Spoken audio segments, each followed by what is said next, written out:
साहित्य academy channel पर आप सभी का स्वागत है। आज की क्लास में हम करेंगे संपूर्ण हिंदी साहित्य से संबंधित प्रमुख रचनाएं एवं रचनाकार। संपूर्ण हिंदी से संबंधित जो कि हर परीक्षा में पूछी जाती है, चाहे सामान्य हिंदी के अंतर्गत परीक्षा में प्रश्न पूछे गए हो या फिर जो है टीजीटी पीजीटी या एनटीए नेट की परीक्षाओं में पूछे गए हो। तो ऑल कॉम्पिटिटिव एग्जाम के लिए ये क्लास जो है काफ़ी मददगार साबित होने की, क्योंकि हम संपूर्ण हिंदी साहित्य के जितने भी काल हैं उन काल के आधार पर जो है जो प्रमुख कवि रहे हैं, उनकी रचनाएं रही हैं, उन सभी को हम करेंगे। क्लास नंबर 1 रहेगी भाई ये रचनाएं एवं रचनाकार से संबंधित। और इसी तरह हम जो क्लास 2 क्लास 3 के अंतर्गत जो है जितने भी हिंदी साहित्य के काल है, जैसे कि आदिकाल, फिर है भक्तिकाल, फिर रीतिकाल, फिर आधुनिक काल, फिर गद्य विधाओं के अंतर्गत उपन्यास, नाटक, कहानी, निबंध और अन्य गद्य विधाओं में जीवनी हुई, संस्मरण, रिपोर्ट, राज भेंट, वार्ता, ये सभी जितनी भी अन्य गद्य विधाएं हैं, रेखा चित्र, तो उनसे संबंधित जो परीक्षाओं में रचनाएं पूछी जाती है उन सभी को हम करेंगे। क्योंकि यहाँ से आपको कम से कम 1-2 नहीं, वही 5 से 7 प्रश्न आपको परीक्षा में अवश्य ही देखने को मिलेंगे। क्योंकि जिस भी परीक्षा में हिंदी साहित्य संबंधी प्रश्न पूछे जाते हैं तो सभी में ये रचनाएं एवं रचनाकार से संबंधित प्रश्न तो अवश्य ही पूछे जाते हैं। तो सबसे पहले बात कर लेते हैं आदिकाल की। आदिकाल की अगर हम बात करें तो 1050 विक्रमी संवत से लेकर 1375 विक्रमी संवत तक आदिकाल की समय सीमा मानी जाती है। तो कई बार आदिकाल की समय सीमा भी पूछ ली जाती है। तो जो ये समय सीमा है ये किन्होंने मानी है? वैसे अगर विद्वान के अनुसार पूछ ली जाए तो रामचंद्र शुक्ल जी ने आदिकाल की समय सीमा 1050 विक्रमी संवत से लेकर 1350 विक्रमी संवत तक मानी है, और सर्वमान्य भी यही है, ये आपको ध्यान रखना है। और दूसरी बात ये है कि अगर विक्रमी संवत में जो है अगर आप 57 प्लस माइनस कर देते हो, प्लस नहीं भाई माइनस, अगर विक्रमी संवत जैसे कि 1050 दिया गया है, विक्रमी संवत में आप 57 माइनस कर देते हो तो आपका क्या आ जाएगा? ईस्वी आ जाएगा। इसमें से आप 57 माइनस कर दोगे तो जो है आप ये ईस्वी कहलाएगा।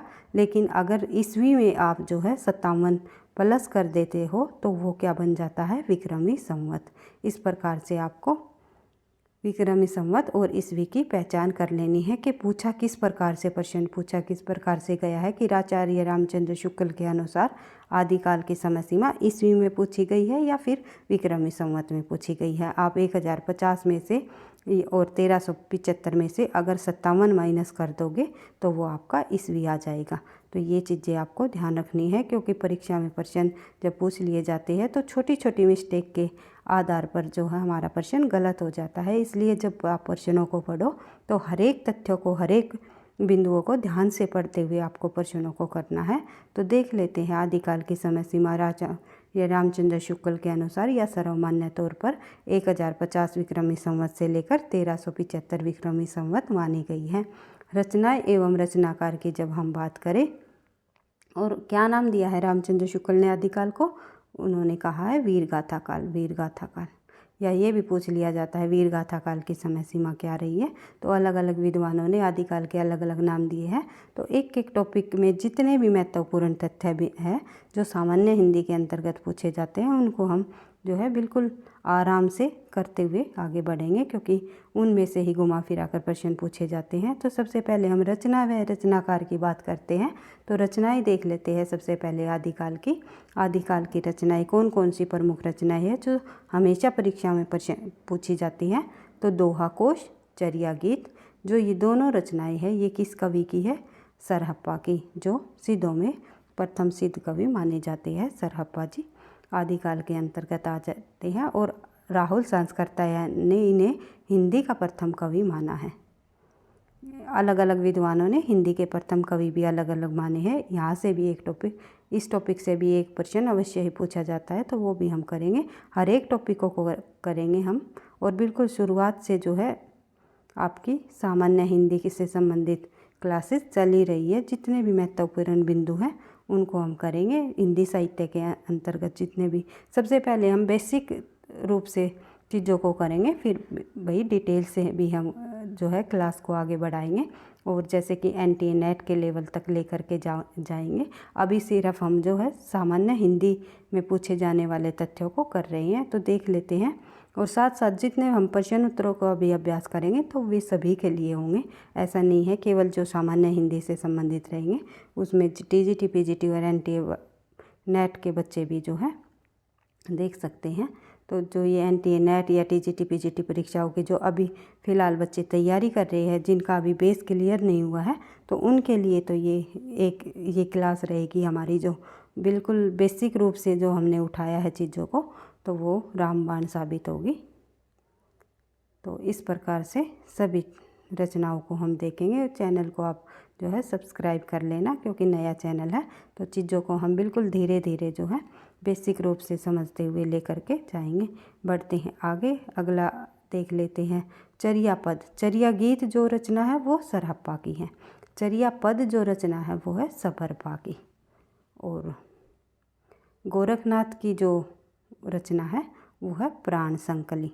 ये उल्टा हो गया भाई, थोड़ा सा आप समझ सकते हो। प्राण संकली रचना का नाम है, ये रचना का नाम है, और ये इनके रचनाकार है गोरखनाथ। नाथों में शामिल है, नाथ के प्रवर्तक माने जाते हैं गोरखनाथ। और प्राण संकली इनकी रचना है जो कि परीक्षाओं में पूछी जाती है। फिर है सर्वाकाचार। आदिकाल के अंतर्गत सर्वाकाचार जो रचना है वो है देवसेन की, जो कि 1933 ईस्वी की ये रचना है। कई बार समय भी पूछ लिया जाता है। फिर है खालिक बारी। खालिक बारी जो रचना है वो है अमीर खुसरो की। अमीर खुसरो का जन्म 1253 ईस्वी में हुआ। कई बार पूछ लिया जाता है अमीर खुसरो का जन्म। तो इस प्रकार से तथ्यों को हम बार बार रिवाइज करते हुए चलेंगे, ताकि आपको हर एक तथ्य जो है बार बार रिवीजन के तथ्यों की रिवीजन होती रही और आपको जो है परीक्षा में अधिक कठिनाई का सामना न करना पड़े, सभी तथ्य आपको कंटेस्ट हो जाए। तो खालिक बारी जो रचना है वो है अमीर खुसरो की। फिर है खुमान रासो जो है दलपति विजय की। उसके बाद जो है राउलवेल रोड़ा कवि की, बिसल देव रासो नरपति नाला की, हमीर रासो सारंगधर की, और परमाल रासो जो है जगनिक की। ये जो फिर है पृथ्वीराज रासो चंदबरदाई जी की, विजयपाल रासो नल सिंह की, कीर्ति लता कीर्ति पताका और पदावली, ये तीनों रचनाएं जो है विद्यापति की है। कई बार इनका जो है ये भी पूछ लिया जाता है, कीर्ति लता कीर्ति पताका विद्यापति की किस भाषा में लिखी गई रचना है? ये है अवहट भाषा में लिखी गई रचना है, लेकिन पदावली जो है मैथिली भाषा में लिखी गई है, इसीलिए जो है विद्यापति को मैथिल कोकिल के नाम से भी जाना जाता है। उसके बाद देख लेते हैं संदेश राशक। संदेश राशक जो है अब्दुल रहमान की। संदेश राशक एक प्रकार से खंड काव्य है। और पौंचरिव जो है स्वयंभू की। कई बार पूछा जाता है पौंचरिव किसकी रचना है?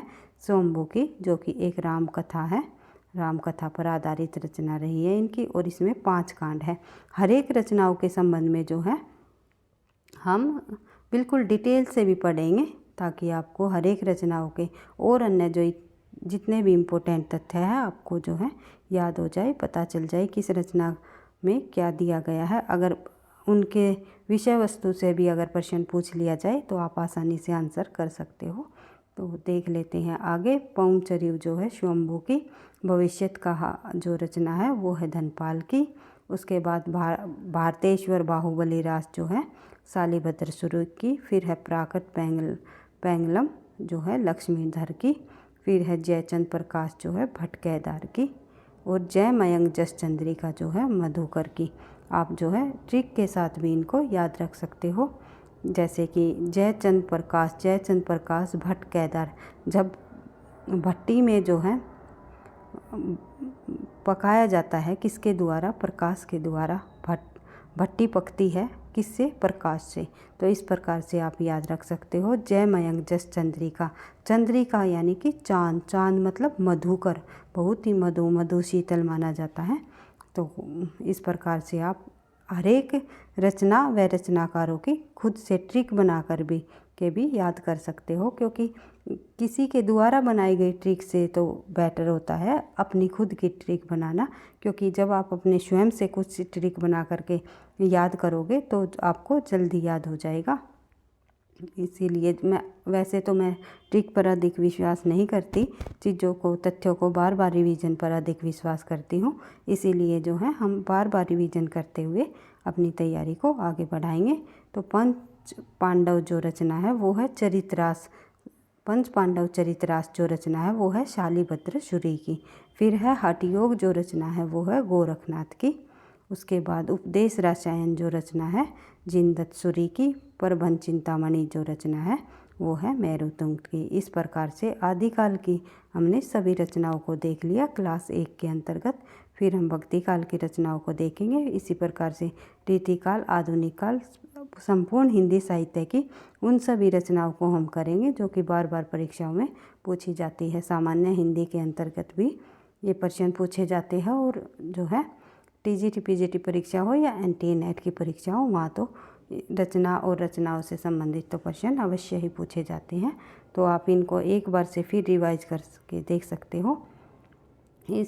मेरा ये जो तैयारी कराने का बिल्कुल शुरुआत से उद्देश्य यह है कि जो बच्चा बिल्कुल नया बच्चा है, जिन्हें अभी रचनाएं अभी याद नहीं है, उनको ये बार बार अगर इनको रिवाइज करोगे तो आपको ये याद हो जाएंगी। तो एक बार फिर से आप इनको पढ़ सकते हो। दोहा कोश चर्या गीत सरहप्पा की रचना है जो कि सिद्ध कवि है। चर्यापद जो है सबरपा की रचना है, ये भी सिद्ध कवि है। फिर है गोरखनाथ। गोरखनाथ जो है प्राण संकली जो रचना है वो गोरखनाथ जी की है। उसके बाद देख लेते हैं नाथ है। गोरखनाथ जी जो है नाथ है।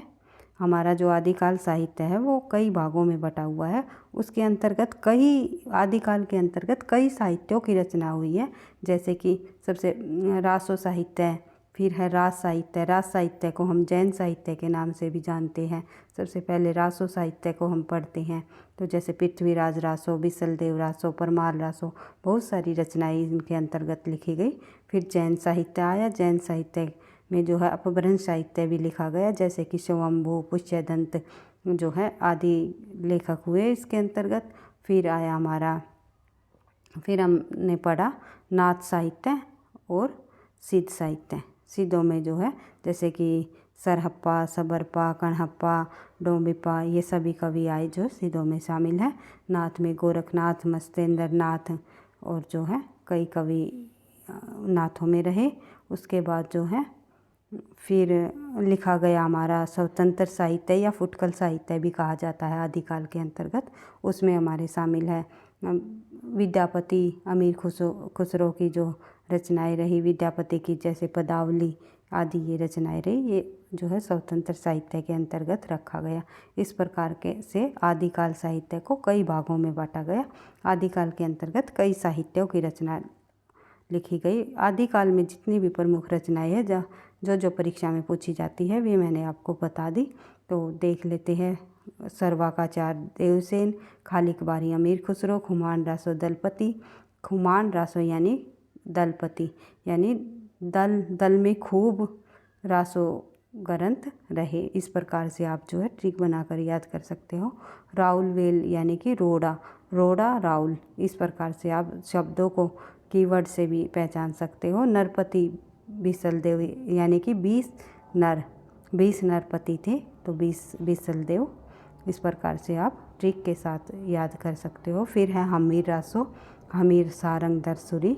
हमीर सारंग, सभी क्या है हमीर मतलब अमीर, सभी के सभी। सारंग मतलब सारंग, सभी रंगे हुए हैं किसमें, हम अमीरी में बसे हुए हैं। इस प्रकार से आप जो है थोड़ा बहुत ट्रिक के साथ चीज़ों को याद कर सकते हो। परमाल रसो जगनिक, परम यानी कि परमाल को हम बना सकते हैं परम जग से बन सकता है परमाल रासो यानी जगनिक की रचना। फिर है पृथ्वीराज रासो चंदबरदाई। तो चंदबरदाई की रचना, ये तो प्रसिद्ध रचना है, सभी को याद होगी, पृथ्वीराज रासो। उसके बाद जो है देख लेते हैं आगे विजयपाल रासो नल सिंह की रचना है।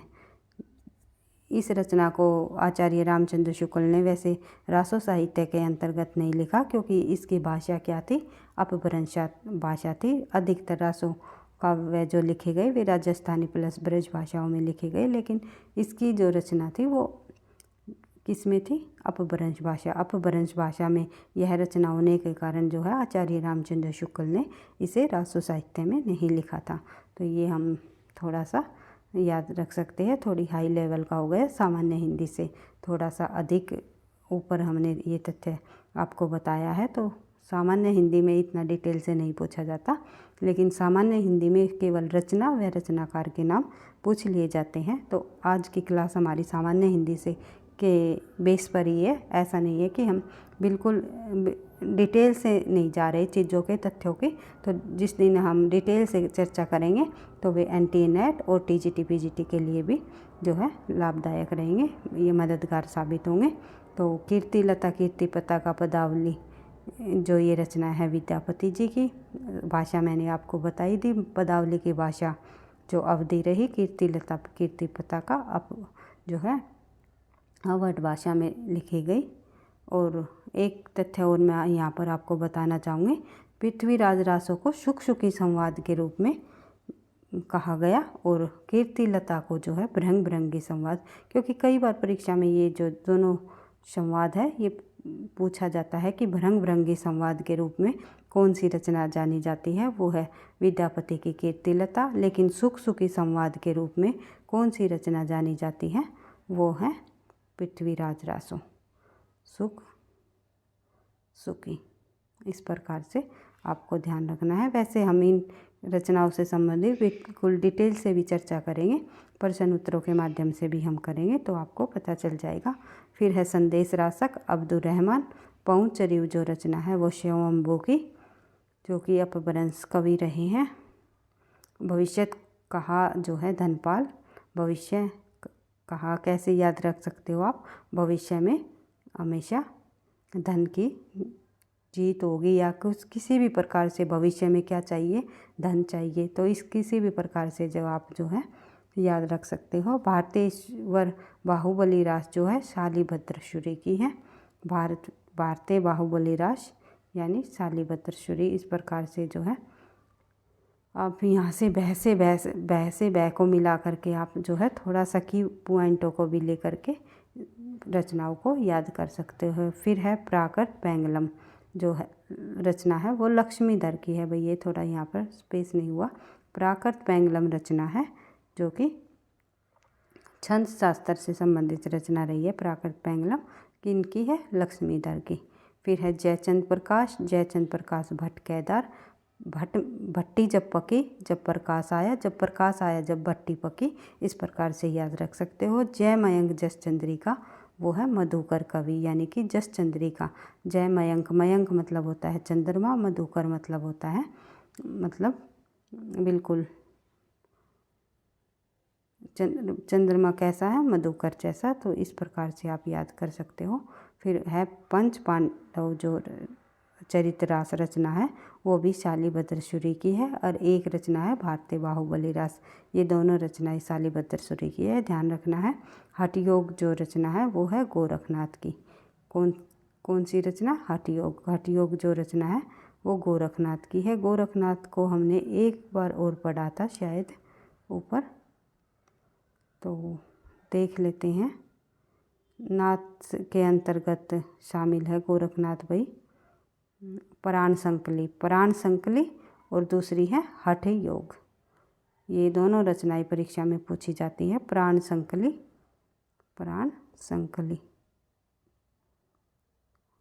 और हठ योग, जो ये दोनों रचनाएं हैं ये किन की है? ये गोरखनाथ की है। ये आपको ध्यान रखना है। उसके बाद बात करें आगे, उपदेश रसायन जिन तत्सुरी की। फिर प्रबंध चिंतामणि जो है मेरुतों की।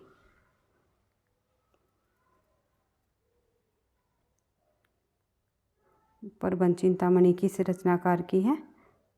मेरुतों की। इस प्रकार से आपको जो है हर एक रचनाओं को याद कर लेना है। हर एक काल वाइज हम सभी रचनाओं को आगे करेंगे और बिल्कुल एक एक रचना के संबंध में डिटेल से भी हम चर्चा करेंगे। वीडियो पसंद आई तो लाइक करना, दोस्तों के साथ शेयर करना, चैनल पर पहली बार हो तो सब्सक्राइब कर लेना। बिल्कुल बेसिक रूप से डिटेल से क्लासेस यहाँ हम क्लास की शुरुआत करने वाली है। थोड़े बच्चों की और मैं थोड़ी सी वेट कर रही हूँ कि थोड़े और बच्चे जुड़ जाए हमारे साथ, तो फिर बिल्कुल हिंदी साहित्य को बिल्कुल डिटेल से जो आप लोगों को बिल्कुल बेसिक रूप से मैं आपको समझाने की पूरी कोशिश करूँगी। और किसी भी प्रकार का कोई डाउट हो तो आप कमेंट बॉक्स में लिख करके पूछ सकते हो।